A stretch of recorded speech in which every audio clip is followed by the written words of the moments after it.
여러분 안녕하십니까? 광주 MBC 뉴스투데이 시작합니다. 먼저 오늘의 주요 뉴스입니다. 4.15 총선 공식 선거운동이 이틀 앞으로 다가온 가운데 광주 전남에서는 민주당 후보들과 현역 의원들의 치열한 경쟁이 예상됩니다. 해외 입국자들 가운데 코로나19 확진자가 속출하자 광주시와 정부가 입국자들에 대한 격리 조치를 강화하고 수칙을 어기면 엄단하기로 했습니다. 광주시가 지난주 코로나19 피해 계층에 대한 긴급 생계 지원책을 내놓은 데 이어 정부도 긴급 재난지원 대책을 발표했습니다. 음성적인 성매매 알선 인터넷 사이트에 현직 경찰관도 가입해 있는 것으로 드러났습니다. 국회의원 후보 등록과 함께 4.15 총선에 막이 올랐습니다. 광주 전남 지역에서는 텃밭 탈환을 꿈꾸는 민주당 후보들과 또 자리를 지키겠다는 현역 의원들이 뺏고 뺏기는 쟁탈전을 펼치게 됐습니다. 호남의 현역 의원들이 몇 명이나 살아남을 것인지 전국적인 주목을 받고 있습니다. 이계상 기자입니다. 광주 지역 8개 선거구 가운데 송갑석 의원 단 한 명만 민주당 소속으로 재선에 도전합니다. 국민의당 비례대표로 출마하는 권은희 의원을 제외하고는 7명의 현역 의원이 자신의 지역구에서 다시 출사표를 냈습니다. 대부분이 민생당 소속으로 김경진 의원은 무소속으로 민주당 공천을 받은 후보와 맞붙게 됐습니다. 비민주당 현역 의원 8명이 출마한 전남 지역 역시 비슷한 본선 경쟁 구도입니다. 비민주당 현역 의원들은 민주당 견제나 심판론을 강조하기보다는 민주 세력의 정권 재창출에 기여하겠다며 호남 유권자의 표심을 파고들고 있습니다. 2년 후에 이 정권이 또는 호남 정권이 국정농단 세력에 다시 회귀되는 일만큼은 없도록 해야 되겠다. 특히 민생당 후보들은 이낙연 전 총리를 전면에 내세우며 호남 대통령 만들기를 선거 캠페인으로 적극 활용하고 있습니다. 반면 민주당의 경우 후보 경선 과정에서 연출된 진흙탕 싸움과 특정 후보 전략 공천 등으로 민심 이반을 경계해야 하는 상황이 됐습니다. 광주 전남 대여섯 개 선거구에서 민생당과 무소속 현역 의원의 기세가 만만치 않은 것으로 분석되고 있습니다. 문재인 정부가 성공해야만 저와 전남 도민 여러분이 새로운 미래를 개척할 수가 있고 또 새로운 역사도 이어갈 수가 있습니다.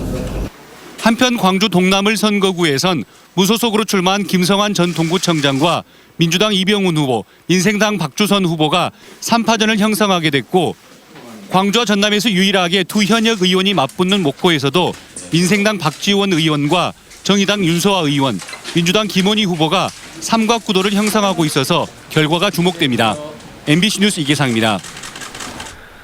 광주시 선거관리위원회가 민주당 경선 과정에서 전화를 이용해 불법 선거운동을 한 혐의로 서구 을 양향자 후보 캠프의 자원봉사자 4명을 경찰에 고발했습니다. 이들은 민주당 경선을 앞두고 다수의 당원과 유권자들에게 전화를 걸어 양 후보에 대한 지지를 호소한 혐의를 받고 있습니다. 민주당 경선 규정에는 자원봉사자들이 전화를 이용해서 선거운동을 하지 못하도록 돼 있습니다. 4.15 총선을 앞두고 국가혁명배당금당이 광주 지역 8개 선거구에 모두 후보를 내고 지지세 확산에 나섰습니다. 국가혁명배당금당 후보들은 코로나19 위기 극복을 위해 긴급 생계지원금을 1인당 1억 원씩 지급하고 결혼주택자금으로 2억 원씩을 무이자 대출해 주자는 등의 공통 공약을 제시하고 있습니다. 오늘도 날이 맑고 따뜻해서 완연한 봄 기운이 가득한 하루가 되겠습니다. 여전히 일교차는 크게 나겠지만 한낮에는 기온이 20도를 웃돌면서 매우 포근하겠습니다.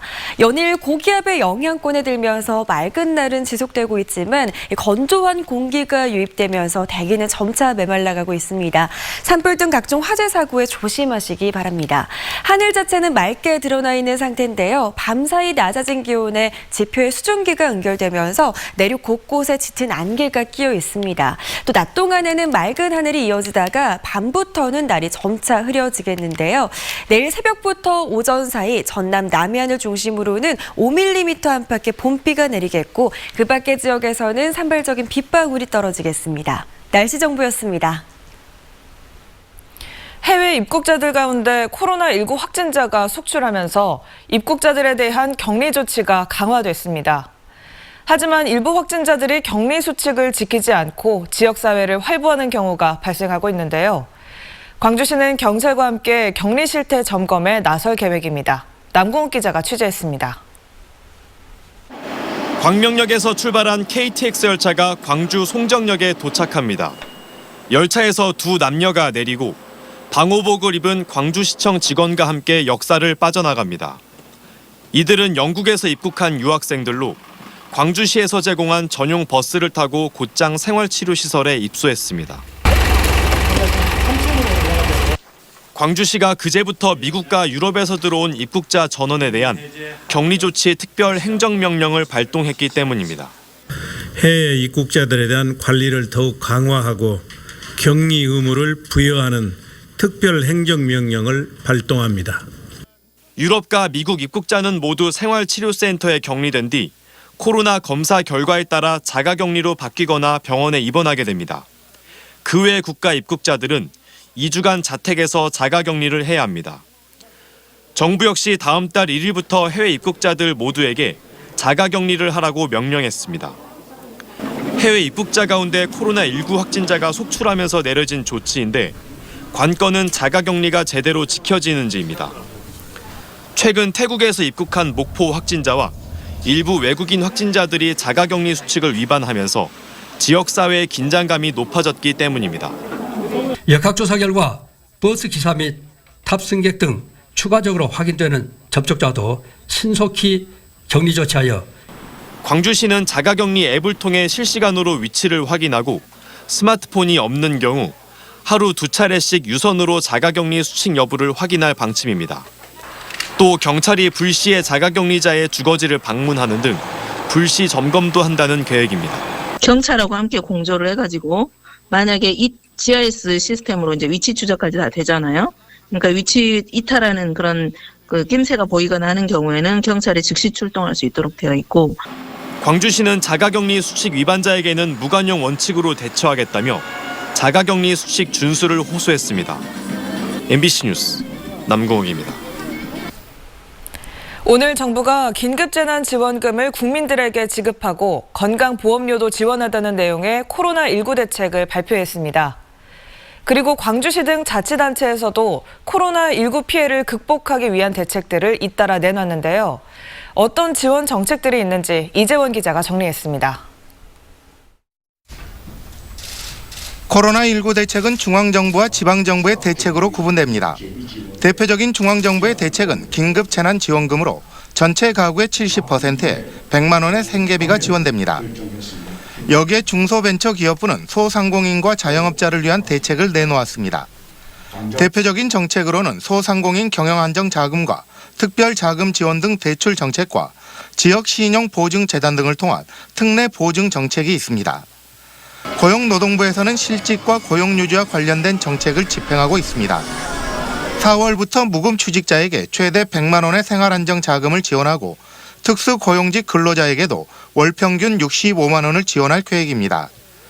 그리고 보건복지부에서는 건강보험료와 고용보험료 등을 최대 30% 감면해 줄 예정입니다.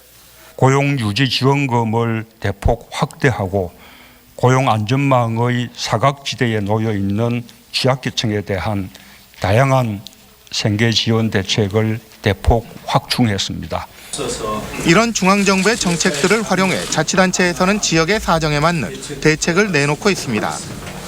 소상공인이 특례 보증을 받을 경우 광주시는 보증료와 이자 등을 지원해주고 있고 고용유지지원금 가운데 사업주 부담분을 지원하고 있습니다. 그리고 가계 긴급 생계비와 특수고용직과 실직자 등에게 최대 100만 원의 생계비를 지원할 계획입니다. 재원은 한정돼 있고 어려움 겪고 있는 많기 때문에 어려운 계층에 우선 지원되도록 한다. 이런 방향 속에서 이 정책을 설계했습니다. 이 가운데 많은 시민들이 체감할 수 있는 광주시의 생계비 지원은 다음 달부터 순차적으로 집행되고 중앙정부의 긴급재난지원금은 총선 이후에 지급될 가능성이 높습니다. 그런데 실제 집행 단계에서는 중앙정부와 자치단체의 정책 가운데 중복되는 부분은 세부적인 내용이 조정될 수 있습니다. 그리고 구체적인 정책들은 광주시 홈페이지와 각 정부 부처 홈페이지를 통해 확인할 수 있습니다. MBC 뉴스 이재원입니다.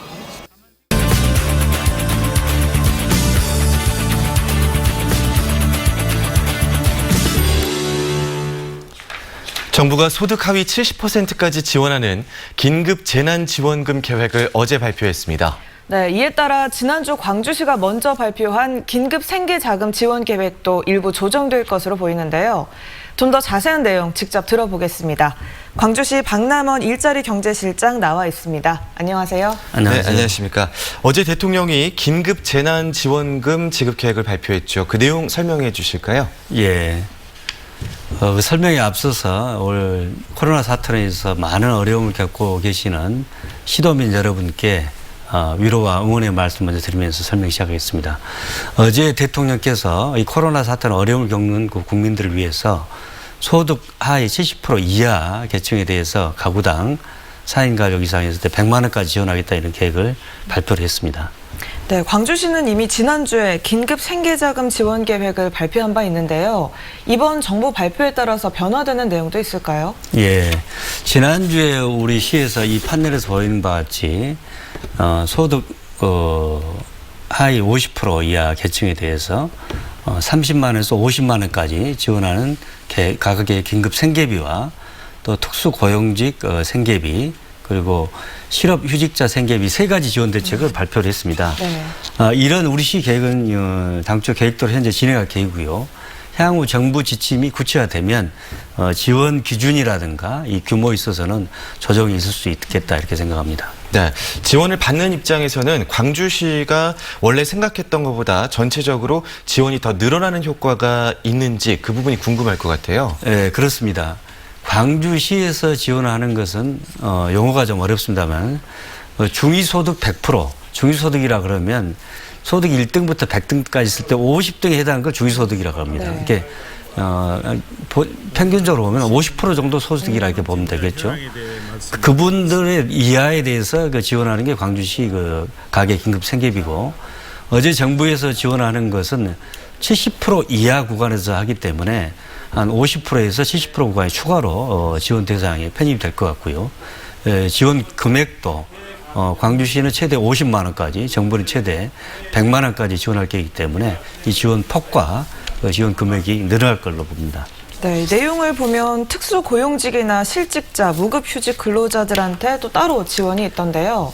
그 신청 대상이나 절차는 어떻게 될까요? 예. 이제 코로나 사태가 장기화되고 대면 접촉이 이제 제한이 되면서 대면 접촉을 하면서 일할 수밖에 없는 이런 학원 강사라든가 학습지 교사, 또 문화예술 공연인 이런 분들이 많은 생계 어려움을 겪고 있습니다. 네. 그런 분들을 위해서 저희 시에서 월 50만 원, 이거 2달 합하면 최대 100만 원까지 지원할 계획이고요. 또 코로나로 인해서 실직, 휴직을 당한 분들에도 같은 지원 계획을 갖고 있습니다. 이 3가지 지원은 아까 가계 긴급 생계비라든지 특수고용직 생계비, 실업 또 휴직자 생계비 이것은 이 4월 달부터 이제 신청을 하게 될 건데 이건 뭐 선착순 개념은 아닙니다. 그래서 천천히 신청을 하셔도 될 것 같습니다. 네, 말씀해 주신 이런 지원들, 정부의 지원, 시의 지원, 다른 긴급 지원들 중복해서 받을 수 있는지가 또 궁금한데요. 예, 이 광주시에서 하는 3가지 지원 제도를 합해서 가구당 100만 원을 넘을 수 없도록 했습니다. 그 이유는 제한된 재원으로 보다 많은 시민들에게 혜택을 주기 위한 거고요. 마지막으로 현재 코로나 사태로 인해서 세계적 몸살을 겪고 있지 않습니까? 네. 대한민국이 가장 선방하고 있다고 외신들이 다 보고도 하고 있습니다. 또 우리 국내에서는 광주광역시가 특광역시 중에서 확진자가 가장 적습니다. 많은 데는 수천 명에서 수백 명에 이르는데 광주시는 현재 확진자 20명을 유지를 하고 있고요.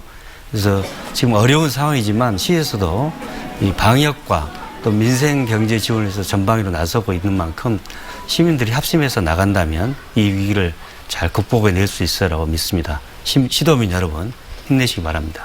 네, 지금까지 광주시 박남원 일자리 경제실장이었습니다. 오늘 말씀 고맙습니다. 감사합니다.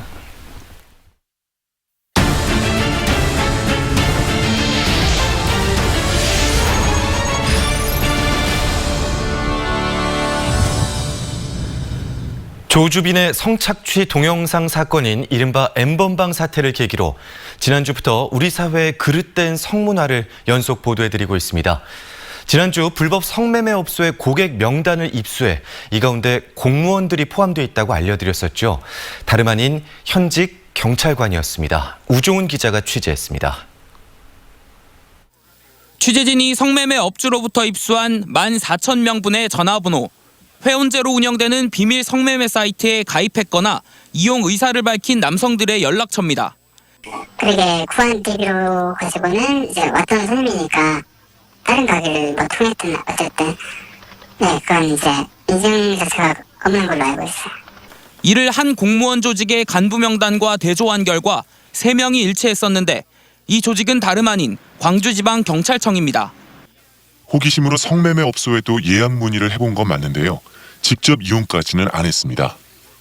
현직 경찰이 단속 목적이 아니라 이용할 의사를 가지고 성매매 사이트에 가입한 사실이 드러난 겁니다. 이 경찰관은 실제로 성매매를 하지는 않았다고 완강히 부인하고 있어 불법 성매매와 관련한 진실이 무엇인지는 알 수 없는 상황입니다. 한편 최근 취재진이 만난 성매매 업소 업주는 경찰과 업소 간에 유착 의혹이 있다고 주장하기도 했습니다. 친분 있는 경찰관들이 단속 정보를 미리 알려주기도 한다는 겁니다. 취재진이 입수한 성매매 업소를 운영하는 업주들 간의 SNS 대화방입니다. 지난달 한 업주, 경찰 단속 하루 전날 경찰이 특정 오피스텔 성매매 업소에 대한 단속 대기 중이라는 메시지를 보냅니다. 이뿐만이 아니라 경찰관이 아는 업주에게 단속 정보를 미리 흘려주기도 한다고 주장했습니다. 누구네 가게 안에 어떤 가게를 간다 특정을 해서 말을 해주는 건 아니고요. 어디 쪽으로 간다 이 정도. 하지만 해당 업주들이 영업을 하고 있는 지역의 경찰은 이런 사실을 부인했습니다. 성매매 업소에 대한 단속은 꾸준히 진행하고 있고 실제 검거 실적도 상당하다는 겁니다. 업소에다가 단속 정보를 주고 그럴 계획도 없을 뿐더러 제 생각으로는 우리 직원들하고 유착돼가지고 한다는 것은 전혀 제 생각으로 있을 수 없는 일 같아요. 한편 취재진이 지난달 직접 잠입해 신고한 성매매 업소의 경우 현장에서 붙잡힌 성매매 여성 4명을 비롯한 5명은 경찰 조사를 받고 있습니다. 하지만 현장에 있던 성구매 의심 남성들은 물론 건물주 등은 증거가 불충분하다며 입건되지 않았습니다. 이런 가운데 회원제 비밀 성매매 사이트는 주소를 바꿔가며 영업을 활발하게 이어가고 있습니다. MBC 뉴스 우종훈입니다. 음주운전 사고를 낸 현직 경찰 간부의 징계 논의가 시작됐습니다. 광주지방경찰청은 술을 마신 채 운전을 하다 사고를 낸 서부경찰서 소속 A경감을 팀장 직위에서 해제하고 징계를 위한 조사를 시작했다고 밝혔습니다. A경감은 지난 28일 새벽 광주 서구 풍암동의 한 도로에서 면허 정지 수치인 0.045% 상태로 운전을 하다 도로 표지판을 들이받은 혐의를 받고 있습니다. 광주형 일자리를 실현할 글로벌 모터스 자동차 공장 신축 공사가 순조롭게 진행되고 있습니다. 예정대로 내년 9월 완성차를 양성하는 데는 차질이 없어 보이는데요. 하지만 노동계가 광주형 일자리의 기본 정신을 담은 노사민정 합의 파기를 선언해 사업 취지를 살리기 어려운 상황에 놓였습니다. 송정근 기자입니다. 빅그린 국가산단의 중장비들이 부지런히 움직입니다. 지난해 12월 첫 삽을 뜬 광주 글로벌 모터스 자동차 공장 신축 공사가 한창 진행되고 있는 모습입니다. 광주 글로벌 모터스 자동차 공장은 현재 기초와 파일 공사가 끝나고 철골 구조물 설치가 진행 중에 있는데요. 전체 공정의 8% 정도가 진행됐습니다. 글로벌 모터스 측은 공사가 당초 목표보다 빠르게 진행되면서 내년 9월이면 완성차를 양산해낼 수 있을 것이라고 밝혔습니다. 여기에 고객과 시장에 대응할 수 있도록 전기차 생산 기반도 설계에 반영했다고 말했습니다. 사전에 미리 공장 설계 단계부터 반영하기 위해서 그런 생산 시스템을 구축하고 있습니다. 그래서 그 내용에 있듯이 고객이나 시장의 환경 대응에 대응할 수 있도록 순조로운 공사 상황과는 달리 노동계와의 관계는 개선될 기미가 보이지 않아 노사 상생형 일자리로 출발한 사업이 반쪽짜리로 전락할 위기에 놓였습니다. 노동계 몫으로 참여하고 있는 한국노총은 노동이사제 도입과 현대차 추천이사 사퇴 등 5가지 요구안이 받아들여지지 않자 지난 12일 광주형 일자리의 기본 정신을 담은 노사민정 협약서를 파기했습니다. 광주시와 글로벌 모터스는 한국노총과 대화를 이어가기 위해 노력하고 있다며 협약서 내용에 따라 상생 협의회를 만들어 노사 간 협의 창구를 마련하겠다고 말했습니다. 목표가 바로 노사 상생에 통해서 일자리를 만들고자 하는 그 회사의 목적과 소임이 되어 있기 때문에 반드시 이해하고 또 양보하고 또 서로 협력하고 해서 노동자와 대기업, 지자체가 함께 일자리를 만든다는 취지 때문에 전국적으로 본보기가 됐던 광주형 일자리.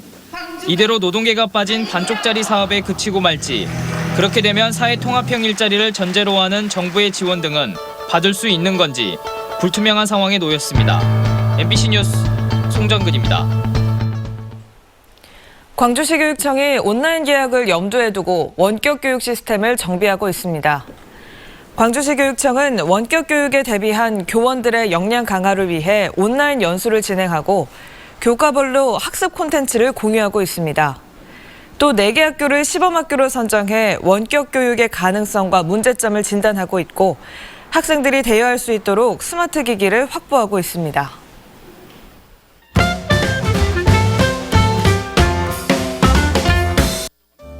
간호사 출신의 한 기업인이 경험을 살려 간호사 교육 앱을 만들었습니다. 스타트업 널스노트 오성훈 대표는 간호사 업무를 공유하고 소통 공간이 될 애플리케이션을 개발했는데요. 인력 부족으로 일찍 현장에 투입되는 신규 간호사들에게 도움이 될 수 있도록 구성됐습니다. 앱은 시범용으로 출시된 지 4개월 만에 5,500명이 이용할 정도로 반응이 좋다는데요. 오 대표는 보건당국 지침 등을 볼 수 있도록 보완할 예정이라고 밝혔습니다.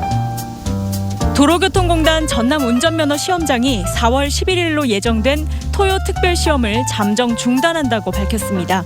토요 특별시험은 매월 한 번씩 전국 운전면허 시험장에서 시행되던 것으로 평일에 시간 내기 어려운 응시자를 위해 진행됐었는데요. 코로나19 확산 예방을 위해서입니다. 관계자는 4월 이후 시험도 유동적일 수 있다며 반드시 사전에 확인을 해달라고 말했습니다. 5월 영령들, 시민군처럼 받는 이가 모호하거나 가 닿을 길이 없어서 붙이지 못한 편지들이 시민들의 목소리에 실려 전달됩니다. 엽서 보내기로 80년 5월을 되새기는 5월 안부 프로젝트 팀이 붙이지 못한 엽서 40개를 시민들의 목소리로 녹음해 기억하는 프로젝트를 시작했는데요.